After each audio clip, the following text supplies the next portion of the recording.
আজকের নিবেদন ঝুম্পা মণ্ডলের ফিরে পাওয়া। গল্পটি যদি ভালো লাগে আমার চ্যানেলটিকে সাবস্ক্রাইব, লাইক, শেয়ার, কমেন্ট করে আমার একটু পাশে থাকবেন। তাহলে শুরু করা যাক। কলিং বেল বাজতেই অরুন্ধতী দরজা খুলে কিছুক্ষণের জন্য থমকে গেল। সামনে যাকে দেখছে এত বছর পরে তাকে আশাই করেনি সে। সাথে একটা অল্প বয়সী সুন্দরী মেয়ে। দরজার বাইরে দাঁড়িয়ে থাকা বয়স্ক ভদ্র মহিলা বাসবী দেবীরও একই অবস্থা। যা খুশি তাই শোনাবেন বলে ঠিক করে এসেছিলেন, কিন্তু এখন তার কঠিন মুখের রেখা অরুন্ধতীকে দেখেই কেমন ধীরে ধীরে পরিবর্তন হয়ে নরম হতে শুরু করেছে যেন।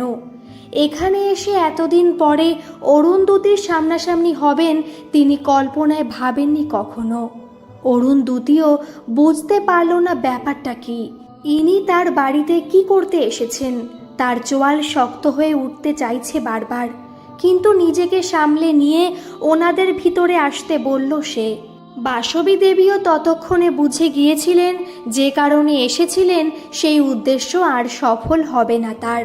তবুও তিনি সসংকোচে ভিতরে ঢুকলেন নাতনিকে নিয়ে। আসলে আজ সমস্যায় পড়ে তিনি দৌড়ে এসেছিলেন এখানে। সোফায় বসে নিরুপায়ভাবে নাতনির দিকে তাকালেন তিনি। দ্যুতিও তাদের সামনে সোফায় বসে গম্ভীর মুখে বলল, বলুন হঠাৎ এখানে আসার কারণ। বাসবী দেবী কৃতজ্ঞতা দৃষ্টিতে অরুন্ধতীর দিকে তাকিয়ে পাশের অল্প বয়সী মেয়েটাকে দেখিয়ে বললেন, আমার নাতনি অরুণাভর মেয়ে অরিত্রা। চকিতে মেয়েটার দিকে ভালো করে তাকালো দ্যুতি। মেয়েটির চোখের তলায় কালির আভাস, মুখ থমথমে, সসংকোচে মৃদু হাসল মেয়েটি। অরুণাভর মেয়ে? দ্যুতি বুঝতে পারল না ব্যাপারটা কি। আজ হঠাৎ নাতনিকে এখানে এনেছেন কেন? কি অভিসন্ধি? বাসবী দেবী কিভাবে শুরু করবেন বুঝতে পারলেন না। অনেক বছর আগেকার ঘটনার পুনরাবৃত্তি ঘটতে চলেছে যেন। তবুও তিনি বললেন, আপনার ছেলের সাথে আমার নাতনির একটা সম্পর্ক রয়েছে। এইবার দ্যুতির ভুরু কুঁচকে গেল। বুঝতে পেরেও জিজ্ঞেস করল সে, সম্পর্ক? কেমন সম্পর্ক? ভীষণ লজ্জায় পড়লেন যেন বাসবী দেবী। কোনোদিন যে দ্যুতির সামনে এইভাবে মাথা নিচু করে আসতে হবে ভাবতেও পারেননি তিনি। মুখে বললেন, আসলে ওরা দুজনে দুজনকে ভালোবাসে। দ্যুতি ভুরু কুঁচকে বলল, ভালোবাসে? তারপরে হঠাৎ সোফা থেকে উঠে দাঁড়িয়ে গম্ভীর মুখে বলল, তা আমি কি করতে পারি? দ্যুতির এই রকম রূঢ় ব্যবহারে অরিত্রার চোখে জল এলো। বাসবী দেবী নাতনির হাতে আলতো চাপ দিয়ে কম্পিত গলায় বললেন, দীপ্তমান বিগত কয়েকদিন ওর সাথে দেখা করছে না। ও অনেক চেষ্টা করেছে যোগাযোগ করার, কিন্তু। দ্যুতি বলল, তাতে আমি কি করব? তাছাড়া ছেলে এখন বাড়ি নেই, অতএব আমার কিছু করার নেই। বাসবী দেবী বিনীতভাবে বলল, যে কোনো সম্পর্কে একটু আধটু ঝগড়া তো হয়েই থাকে, কিন্তু তাই বলে যোগাযোগ রাখবে না, এটা হতে পারে? বলেই উঠে এসে দ্যুতির হাত দুটো ধরে বলল, তুমি আমার নাতনিটাকে বাঁচাও মা, ও ভীষণ কান্নাকাটি করছে। বাধ্য হয়ে আমি এসেছি আজ এখানে। দ্যুতি নিজের হাত আস্তে করে ছাড়িয়ে নিয়ে বলল, দেখুন আমার কিছু করার নেই, আপনারা বসতে পারেন কিছুক্ষণ, চাটা খান। তবে এইটুকু বলতে পারি, আমার ছেলে মেরুদণ্ডহীন নয়। এইটুকু বলে মৃদু হেসে বাসবী দেবী চোখের দিকে সরাসরি তাকিয়ে বলল, ছেলে ফিরুক, তারপরে কথা হবে। বলে কাজের মেয়েকে ওদের চা দিতে বলে ভিতরে নিজের ঘরে চলে গেল দ্যুতি। বুকের ভিতরে তার তখন উথাল পাথাল। ড্রেসিং টেবিলের আয়নার সামনে বসে নিজেকে দেখল। মনের ভিতরে আজ তার কালবৈশাখীর ঝড়, কত স্মৃতি। দ্যুতির মন চলে যেতে চাইল প্রায় 28 বছর আগে। অরুণাভর মুখটা ভেসে উঠল। দ্যুতির মনটা মুহূর্তে খারাপ হয়ে গেল যেন। পুরনো স্মৃতি মনে পড়লে আজও দগদগে ঘায়ের মতো জ্বালা করে ওঠে। চোখ থেকে দুফোঁটা জল গড়িয়ে পড়ল তার। প্রায় 28 বছর আগের ঘটনার পুনরাবৃত্তি হচ্ছে যেন তার জীবনে। দুজনের সম্পর্ক ক্লাস 11 থেকে হলেও কলেজে 3rd ইয়ারে যখন পড়তো ওরা, তখন একদিন সম্পর্ক টিকিয়ে রাখতে সেই দিন সেও তো বাধ্য হয়ে দৌড়ে গিয়েছিল অরুণাভর বাড়িতে। তার আগে কয়েকদিন ধরে সে বুঝতে পারছিল অরুণাভ যেন একটু হলেও তাকে কেমন এড়িয়ে যাচ্ছে। কিছুদিন পরে একদিন দেখা করে অরুণাভ বিষণ্ণ মুখে জানালো দীর্ঘ 5 বছরের সম্পর্ক শেষ করতে চায় সে। দ্যুতি অবিশ্বাসের দৃষ্টিতে অরুণাভর দিকে তাকিয়েছিল। মাথা নিচু করে উত্তর দিয়েছিল অরুণাভ। তার মাকে দ্যুতির সাথে সম্পর্কের কথা বলতেই তার মা বেঁকে বসেছেন। কয়েকদিন ধরে ভীষণ অশান্তি করে ছেলেকে দিব্যি দিয়েছেন ওই ভিন্ন কাস্টের মেয়ের সাথে বিয়ে তো দূর, সম্পর্ক রাখলে সে তার মায়ের মরা মুখ দেখবে অরুণাভ। এই কয়দিন ভীষণ টানাপোড়েনের মধ্যে থেকে অবশেষে এই সম্পর্ক না রাখার সিদ্ধান্ত নিয়েছে অরুণাভ। কিছু করার নেই তার, একমাত্র ছেলে সে। মাকে এতটা আঘাত দিয়ে দ্যুতির সাথে সম্পর্ক রাখা সম্ভব নয়, তাই সে নিরুপায় হয়ে স্তব্ধ হয়ে গিয়েছিল। দ্যুতি কি বলছে কি অরুণাভ? অরুণাভ জানে না তাদের সম্পর্ক কত দূর গিয়েছে। আত্মীয় স্বজন, পাড়া প্রতিবেশী সবাই জানে তাদের বিয়ে হবে আগামী দিনে। অরুণাভর তাদের বাড়িতে নিত্য যাতায়াত। দ্যুতির বাড়িতেও এই সদা হাস্যময় ছেলেটিকে মেনে নিয়েছে। দ্যুতির বাবা ঠিক করেছিলেন কলেজ শেষে অরুণাভ আর কয়েকদিন পরে নিজেদের ব্যবসার ভার নিলেই মেয়ের বিয়ের পাকা কথা বলতে যাবেন অরুণাভর বাড়িতে। আজ অরুণাভর এই কথা শুনে দ্যুতির পাগলের মতো লাগছিল। নিজের সাজানো স্বপ্ন যেন তছনছ হয়ে যাচ্ছিল তার মনের ভিতরে। এই তছনছের ভীষণ শব্দে যেন তার মনের ভিতরটা ভেঙে পড়ছিল হু হু করে। মনে হয়েছিল অরুণাভকে ছাড়া বেঁচে থাকা তার পক্ষে অসম্ভব। এর জন্য সে সব কিছু করতে পারে। সে জেদ ধরেছিল অরুণাভর মায়ের সাথে দেখা করে বুঝিয়ে বলবে তাকে কেন তিনি রাজি নন। তার জীবনটাকে নিয়ে এইভাবে ছিনিমিনি খেলছেন কেন। একবার সামনাসামনি জিজ্ঞেস করতে চায় সে।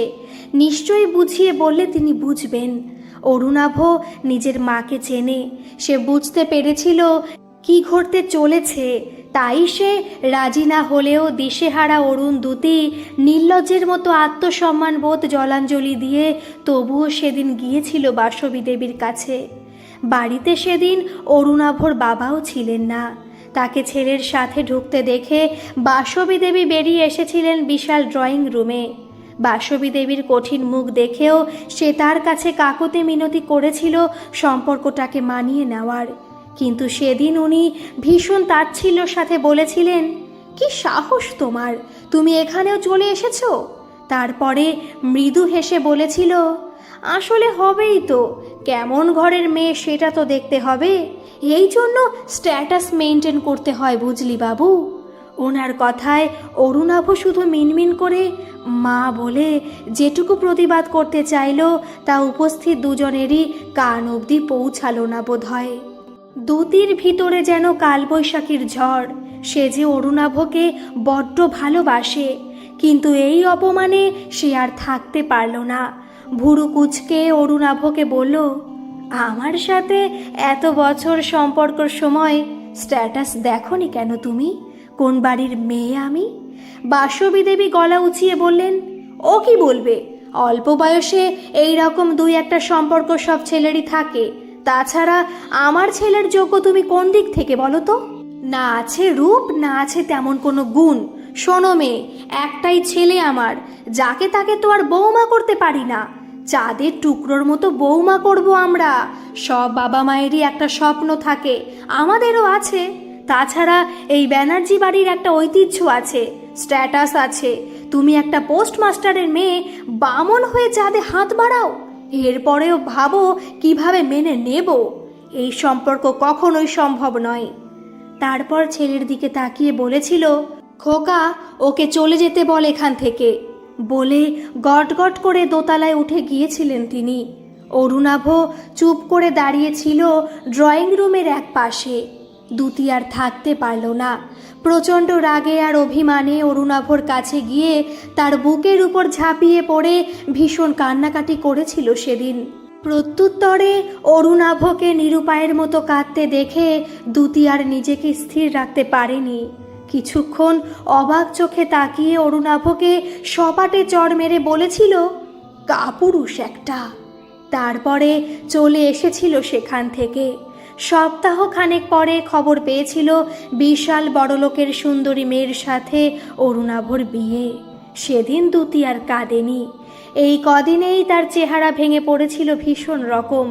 এই কদিন ধরে তার কেমন যেন মনে হয়েছিল জীবনে সে ঠকে গেছে ভীষণ রকম। কিন্তু তারপরে সময়ের সাথে সাথে সে বুঝতে শিখেছিল জীবনে কারোর অনুপস্থিতিতে কেউ শারীরিকভাবে মরে যায় না, শুধু মনটা মরে যায়। ধীরে ধীরে নিজেকে সামলে নিয়েছিল সে। মনে হয়েছিল ভীরু কাপুরুষ মেরুদণ্ডহীন কোনো মানুষের জীবন সঙ্গিনী হলে হয়তো নিজের আত্মমর্যাদাটা টিকিয়ে রাখতে পারত না সে। আজ সে ভীষণ সুখী। আজ সে নিজে স্বনির্ভর। ছোট্ট বুটিকের সফল ব্যবসা আছে তার। প্রফেসর অনিন্দ বর্মন তার স্বামী।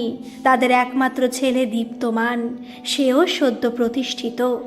আয়নার সামনে বসে নিজেকে দেখল দ্যুতি। কি অদ্ভুত যোগাযোগ।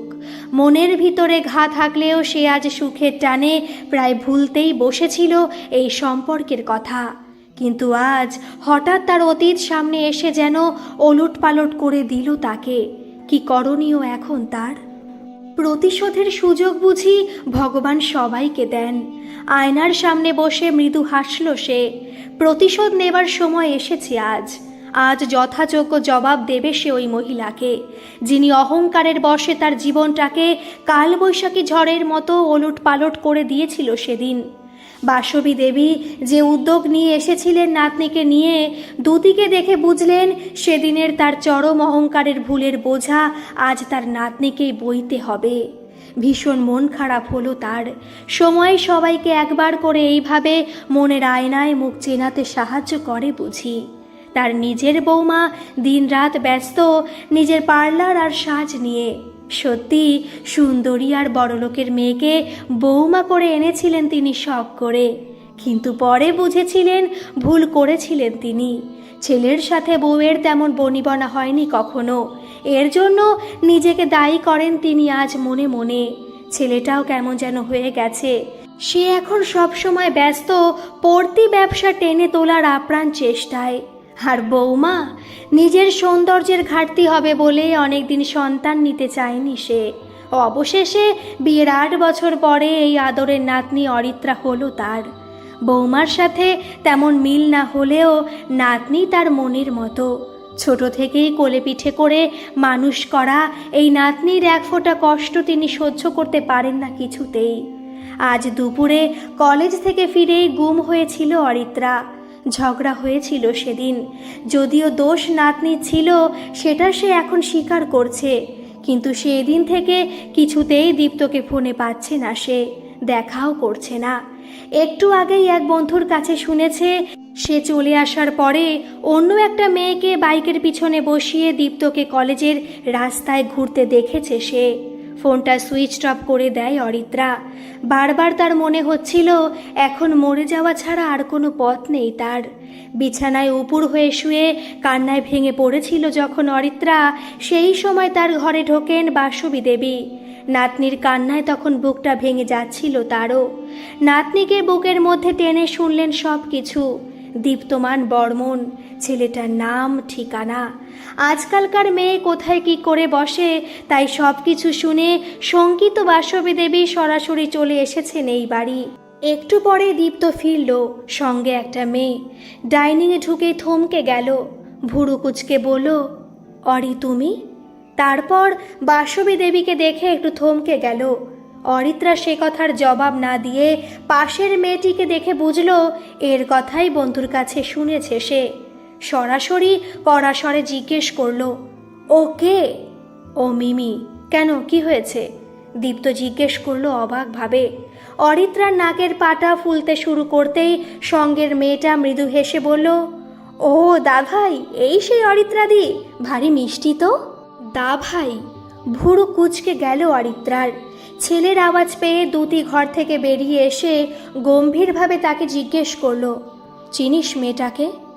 অপ্রস্তুত দীপ্ত মাথা চুলকে কিন্তু কিন্তু করে বলল, হ্যাঁ, কিন্তু ও এখানে?